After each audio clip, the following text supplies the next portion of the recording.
What's good, YouTube? What's good, man? What's happening with y'all out there? All right. Well, I figured I'll make a little video, man, about oil field, about trucking in the oil field. I've been out here for about 2 months. I know a lot of cats, they kind of far away from what's happening right here, but it's a small world, so, you know, a lot of people hear about the money to be made out here, and, you know, they're kind of curious. They want to make that transition from whatever it is they doing to getting out here and getting a piece of the pie. You know what I'm saying? Like, that's what I wanted to do. You know, I wanted to get out of whatever I was doing and come out here and get a piece of the pie. You know, I'd be looking on YouTube. They'd be talking about all the money to be made out here, and I was like, okay, yeah, I need some of that. You know what I'm saying?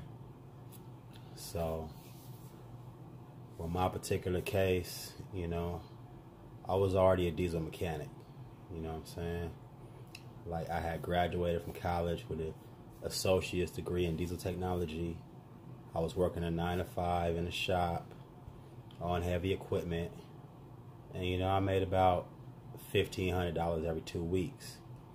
So, when I was looking at these YouTube pages, people talking about the oil field, trucking, money to be made in the oil field, they was talking about, man, 5 racks, you know, 5 racks in a week. You know, 20 racks in a month. You know, they talking some outrageous numbers, and I was like, okay, yeah, I want a piece of that. You know what I'm saying? And then that's pretty much how my journey began. So, like, I had already kind of knew about the oil field, but as a requirement for my diesel mechanic position, I needed to get a CDL. You know, I need to get no super outrageous CDL with all the endorsements and be a super trucker or nothing. I just needed a little basic CDL.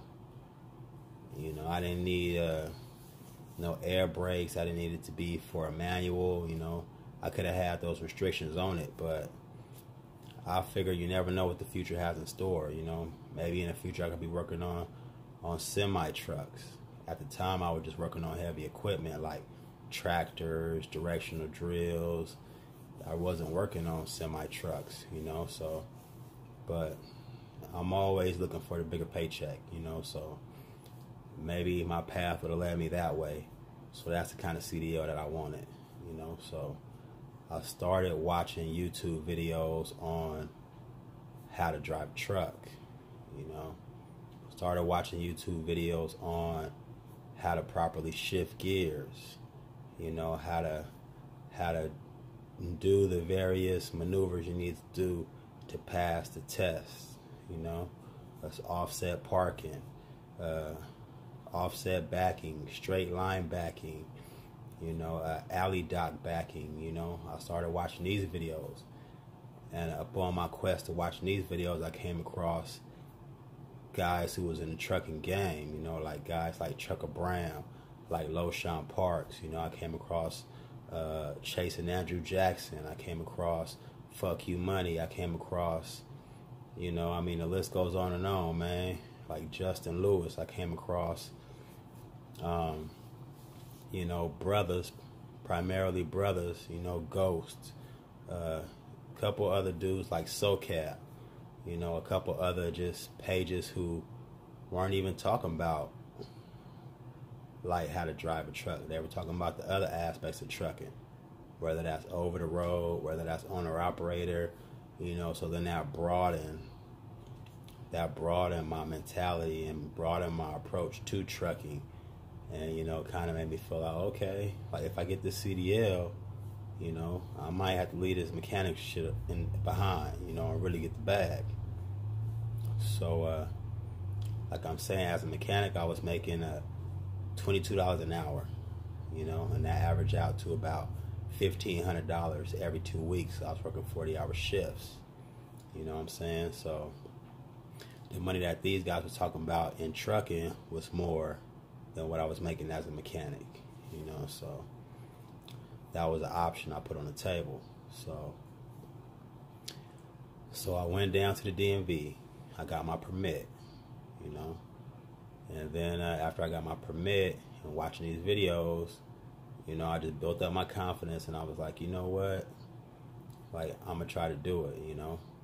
And I mean, just as a disclaimer, previously, a few years prior to me even being a mechanic, I was working in this position where I already had experience driving a pickup with a trailer, you know. So I know how to take the corners wide, and you know, I knew how to drive a stick shift.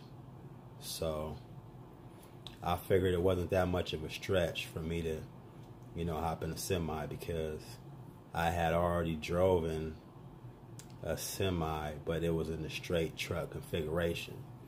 You know, it didn't have a fifth wheel and a trailer attached to it. It was just one big ass just truck, you know what I'm saying? So I already had that experience. So that particular model had a synchronized transmission, so you could just shift it like a regular car, you know, like a regular manual car. You know, you didn't have to double clutch, you didn't have to do all of that. You could just shift it just like a regular vehicle, you know. So I had to brush up on my skills as far as how to shift the non-synchronized transmission, but I figured it wasn't that much of a stretch. All right. So after I had passed my written test, you know, I was ready to eventually take the behind the wheel. And it was a company in my town called Sage Truck Driving, and they had, you were able to rent one of their trucks in order to take you behind the wheel, because the DMV actually did the testing, the CDL testing at Sage Truck Driving School. So, you know, I think it was a couple $100. It was like about $300 to rent the truck, but prior to you renting the truck, you have to pay them $100 to go out on a ride with them, you know, so they can see if you knew what you were doing, you know. So I mean, so far, what's that? That's $375. So for $375, I was able to $100 evaluation, $275 to rent the truck for the test. So I gave him that. So after my $100 evaluation, like, I found out, like, oh, it's just ain't as easy as I thought it was gonna be. You know, it's not as easy to shift through these gears, to upshift, downshift, you know, and whatnot. So I asked the man, I said, hey, you know, I need to pay $100 for another hour so I can kind of get this. And then he upsold me. He was like, we don't have that available. If you want some more time, it's going to be like $400 for like 4 hours. And, you know, I knew that I needed that in order to at least learn more than what I had learned to be able to get my CDL.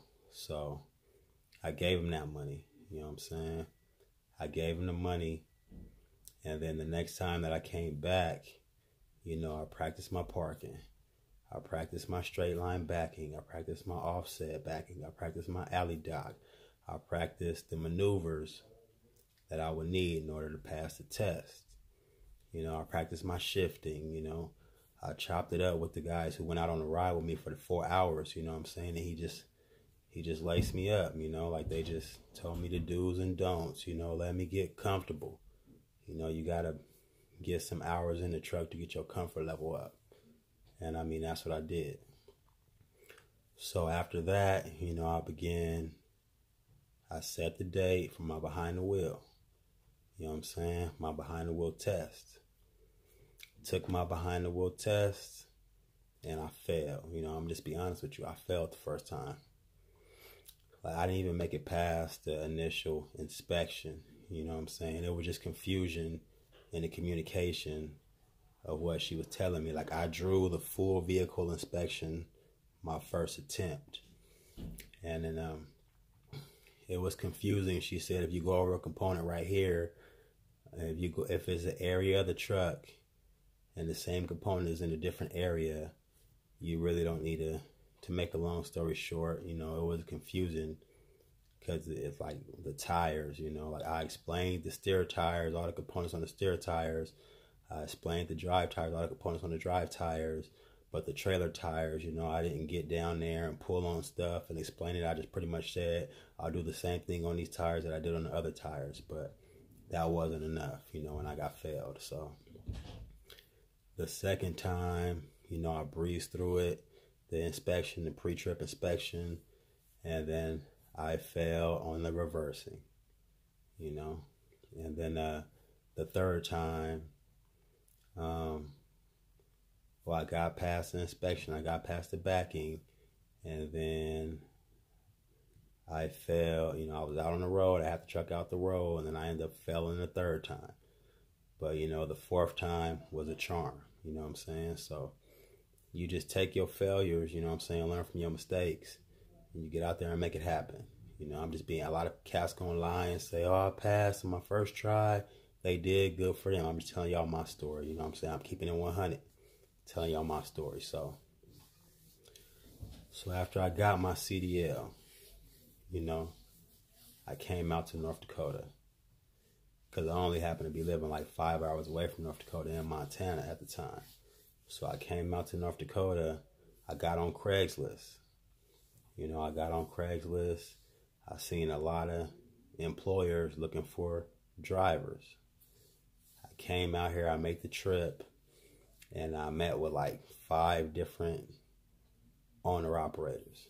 You know, I explained to them my situation, explained to them that I was a mechanic, explained to them that I had a little bit of experience driving a straight truck with a synchronized transmission, you know, explained to them that, you know, whatnot, and then I found a fit for me. You know, I found a fit for me.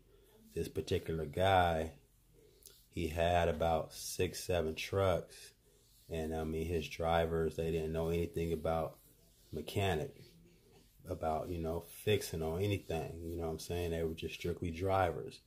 So, I mean, I was an asset. A lot of these guys, they were an asset on the driver's side, but they were a liability when it came to equipment breaking down, you know. Or like, since they don't have any mechanical background, they just might be driving the trucks till the wheels fall off, you know, like they probably weren't even doing, you know, the things that they were supposed to be doing to keep the trucks from breaking down or to keep issues from getting worse, you know what I'm saying? So he just, you know, he needed someone like me, you know what I'm saying? And then that's when it began, you know. So I mean, off top, he started me off at 25%, and then whenever I would be wrenching on equipment, I would get paid by the hour, you know what I'm saying? So I took that deal because it gave me an opportunity to get my foot in the door, to get training, and then, you know, going about my quest and going about my journey, you know what I'm saying? So that's what I did. So, I mean, that was 2 months ago. You know, I made some mistakes on the driver's side coming out the gate, but I made up for those on the mechanic side by avoiding a lot of other costly mistakes, things that, you know, by catching a lot of things on the trucks during the pre-trips or whatever that may be, you know what I'm saying? Like, I made up for that on that side, you know what I'm saying? But pretty much that's my story, man. I'm going to hit y'all with more content and, you know, let y'all know a little bit more and more about how things develop. But I've been out here for 2 months, and it's been good, man. The pay's good. It's cool.